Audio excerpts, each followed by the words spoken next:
адам өзгөрүлөт 33 жашта, 46 жашта, 60 жашта өзгөрүлөт. Ошол учурда кадимкиде мындай переход болот. Ошол жолго баратканда, мисалы 46-га баратканда адам 42, 43, 44 жаштарда эле анын ой жүгүртүүсү жаңылануу, башка бир жаңы нерсени баштоо, жаңы жашоону башталат да. Ана 46-га киргенден кийин энергияны алмаштырып, 60-тын энергиясына чейинки бактылуулукту жаратып кетишибиз керек, бир ийгиликти жасап кетишибиз керек да. Ошондо ал өзүн тапкан болот. Ал убакта ал жашаган болот.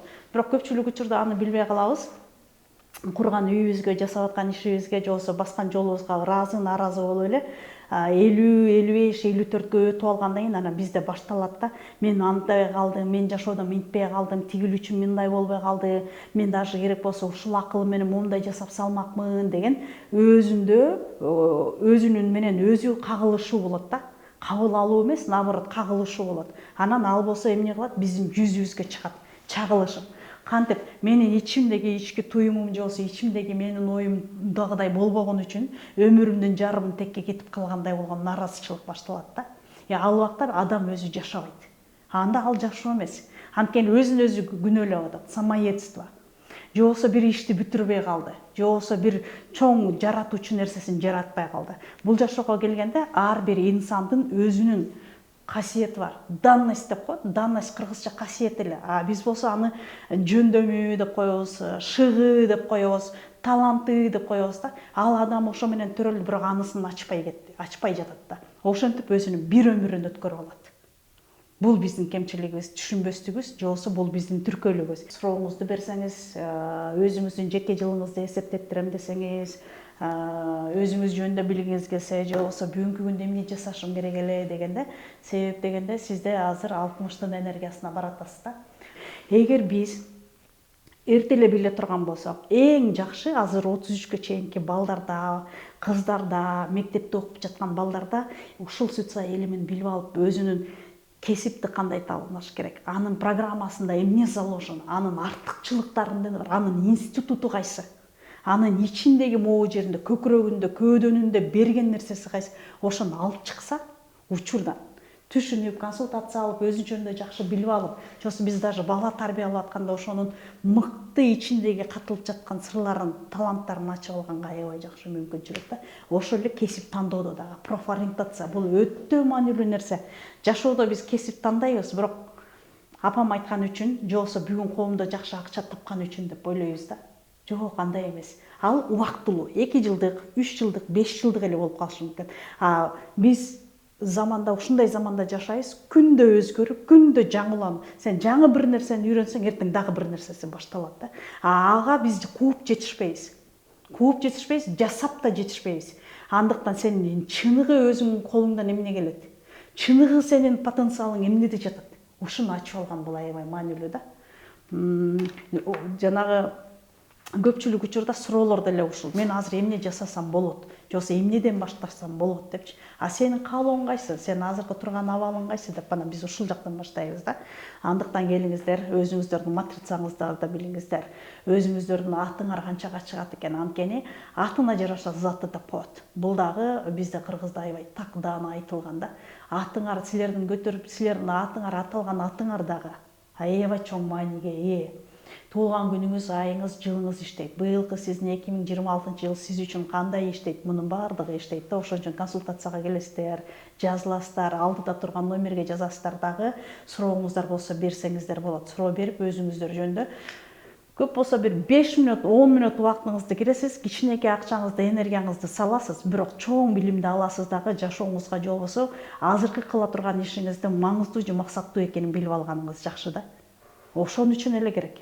Мисалы, атты эсептегенде бул жерде латынча жазылат. Биз орусча алфавитибиз же кыргызча алфавитибизди коюп алып эсептей беребиз да. Ал андай эмес. Бул жерде могу китепте абдан жакшы сразу латынча берилген. Жазып, аны эсептеп чыгабыз. Ал чыккан санына карайбыз. Мынакей таблица турат бул жерде. Бул таблицанын негизинде сиздин аттыңызды эсептеп чыгабыз. Муну эсептеп чыгып турган бул аттын энергиясын карайбыз. Эгер силер көрүп жатсаңар, бул жерде турат ход мысли.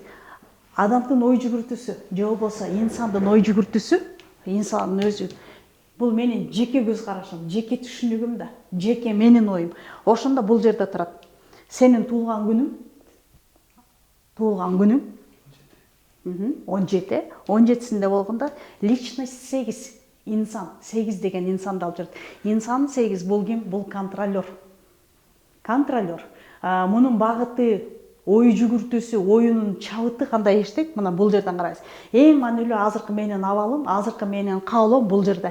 Менин жеке жылым, сенин азыркы жеке жылың. Полный датаңды айтсаң?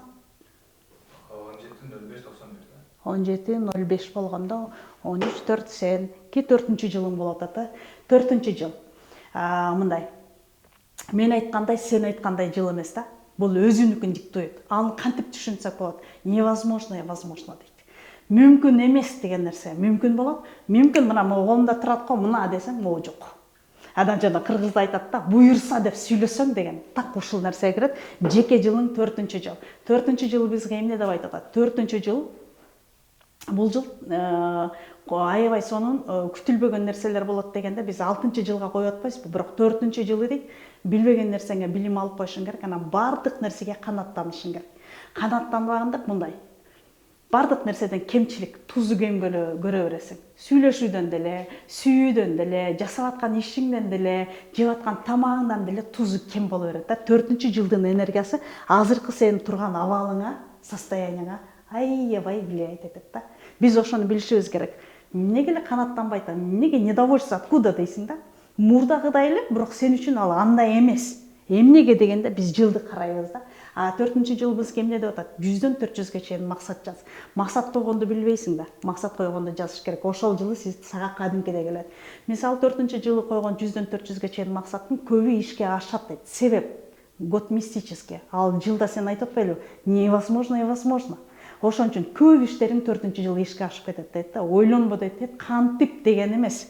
Жылдын энергиясына көңүл бурабыз. Бул жылы бир гана сенин 4-чү жылыңда сен максат коесуң. Ойлобо 1-чи жылы максат коем. 2030 жылы максатымды жазып коеюн деп ойлобо. Ал жылдары это бесполезный нерсе. 4-чү жыл жазасыз, ал мындай.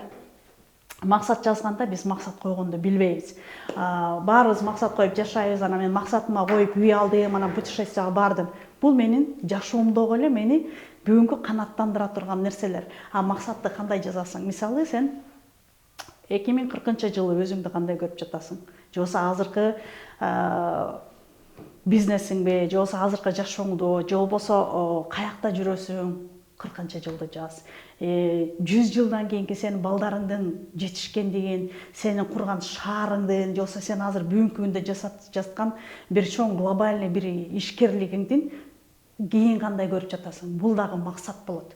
Анткени биз бүгүнкү күн менен 1 айлык же 1 жылдык жашоо менен жашабайбыз да. Биз бүгүн жасап аткан нерсебиз келечек үчүн жооп берет. Өткөн чакты билбейбиз, келечекти билбейбиз. Биз учурда келечекти курабыз. Тагдырды адам өзү курат дейт да. Тагдырды жакшы жаман менен курасың да. Жакшы пайдалуу иш кылып жатсаң, анын өзүрүн кийин көрөсүң. Ошондой эле азыр биз сенин жылыңда ушуну бир аябай чоң эске алып коюшуң керек да. Бир чоң проект менен иштеп атасың деп коелу. Же болбосо бир өзүңдүн автономный бир проектти түзүп, ошону кылып жатасың деп коелучу, или бир ишкерлик кылып жатасың. Ошону сен жазышың керек. Анын ичиндеги үтүр точкасына чейин. Бул максат коюуга келет. Максат важно, срочно, нужно деп эле коюп коебуз биз. Срочно мону алышым керек, коммунальный услуганы төлөшүм керек депчи. Бул күнүмдүк эле жашоодогу алыш бериш эле да. Биздин максатыбыз андай болбош керек, чоң болуш керек. Билимде дагы, иште дагы ал 1 жумалык, 1 айлык, анан 1 жылдык, анан стратегия койгондо 5 жылдык, 15 жылга чейин коюлуп жатпайбы? Так ошондой коюлат да. Бул да ийгиликтер да. Көбүнчө биз азыр мону алып бүтүрүп койсом эле болду деп ойлой беребиз да. Андан кийин эмне болуш керек? Уландысы эмне, кайра жаңы бирденке баштайбызбы? Ошого. Ушуну айткым келип атат да. 4-чү жылың ушундай иштейт. Бул аябай жакшы. Анан Нуржигит деген атты мен эсептеген эмесмин, канчага чыгат экен, аны отуруп эсептеш керек бул жерде. Бул жеке консультациянын учурунда атымды эсептеп бер дегенде эсептеп беребиз да. Бул дагы менин оюма. Эмне үчүн атты сурашат? Атым канчага чыгат деп. Мисалы сага ой келгенде ат дагы иштейт. Кантип иштейт дегенде могул жакта жазылып турат. Биздин атыбыз эмоцияны берет. Ойду берет. Мына ой келди сага, ал сага эмоцияны кошуп берет да, атыңдагы. ошондо биз кармашыбыз керек. Депчи. Сен 8 туура эле натыйжаны, результатты көрүп атасың, жыйынтыкты түшүнүп атасың, бирок сенин атың 7-ге чыкса, хаотично берет. Бир жерин кем берип коет. Анан ошол жерден биз жаңылып калабыз да. 8 болгондо бул эмне деп атат? Көзөмөлчү. Мындай айтканда координатор деп коет. Материалдык дүйнөнү контролдоо компетенттүүлүгү. Мунун сапаты ушул жакта. Көзөмөлчү, контролер. Бул инсанды ушул жактан көрүшүбүз керек. Буларды каяктан иштейт? Булар банктарда иштейт, чоң завод, фабрикаларда иштейт. Ошол жерде эң мыкты реализация боло алат. Булар өзүн таба алат да. Финансы, кредит управление, инвестиционный анализ управление дейт, активация. Биякта эле карап койбойм бе, тиякта карап коем го мен дагы. Ушундай 17-синде болгондо, сөзсүз жашоосунда спорт болуш керек. Сөзсүз түрдө спорт болуш керек. Жумасына 15 күндө бир футбол ойнойсуңбу же тиги бир жумада бир футбол ойноп коесуңбу же болбосо жумасына 3 жолу залга жазылып кадимкидей спорттун бир түрү менен алектенген жакшы да. Бул дагы аябай жакшы энергияны иштетет, максатка ылайыктуу иштетет деген келип атат да. 700 01 01 81. Ошо суроолоруңуздарды бериңиз. Өзүңүз жөндөп билгиңиз келип атабы, жеке жылыңыз жөндөп билгиңиз келип атабы, атыңызды билгиңиз келип атабы, учурдан пайдаланыңыз.